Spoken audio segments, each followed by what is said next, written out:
මේ අතර මැද පෙරදිග යුද ගැටුම් හේතුවෙන් ඉදිරියේදී ඉන්ධන අර්බුදයක් ඇතිවේ යයිදීන් දිවයින ප්‍රදේශ රසකම ඉන්ධන පිරවුම් අලසල ඊයේ රාත්‍රියේ සිටම දිගු පෝලිං දක්නට ලැබුණා. ඇත්තටම ජනතාව අනවශ්‍ය විදිහට කලබල වෙන්න ඕනේ නැහැ.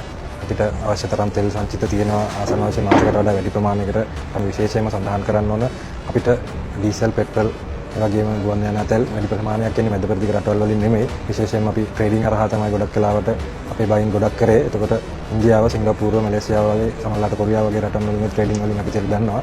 දින 37කට ප්‍රමාණවත් අපිට පෙට්‍රල් ප්‍රමාණයක් තියෙනවා. ඩීසල් ගත්තොත් දවස් 31කට තියෙනවා. සුපිරි ඩීසල් දවස් 72කට තියෙනවා. ගුවන් යාන ඉන්ධන දවස් 47කට තියෙනවා. එතකොට මේ තත්ත්වයට එක්ක ගත්තොත් කිසිම හේතුවක් නැහැ ජනතාවට කලබල වෙන්න. අපි ඇනුම් කරපු තෙල් අපිට තහවුරු කරපු තෙල් ගත්තොත් එකක්වත් මැද පෙරදිග හරහා එන්නේ නැහැ. ඒවා ඔක්කොම එන්නේ ඉන්දියාවෙන් සහ සිංගප්පූරුවෙන්. ජනතාව අනවශ්‍ය විදිහට කලබල වෙන එකේ කිසිම තේරුමක් නැහැ. වෙන තෙල් තියෙනවා මචං බොරුවට පෝලිං වල ඉන්නේ නැතුව ගෙදරට ගහලා. පෙට්‍රෝලියම් එක අතත් හෙටත් වැඩ. ඕන තරම් තෙල් තියෙනවා. අපිට 2022-23 ආර්ථික අර්බුදය ඒ විසින් ජනිත කරන ලද සමාජ ඛේදවාචකයේ ඕපපාතිකව නිර්මාණය වූවක් නොවේ. ඒ හා බැඳුණු විශාල සාධක කරුණු ගණනාවක් තිබෙනවා. එනිසා වර්තමාන අපේ රජයේ අපේක්ෂාව තමයි අපි ජීවත් වුණු අපේ પરම්පරාව.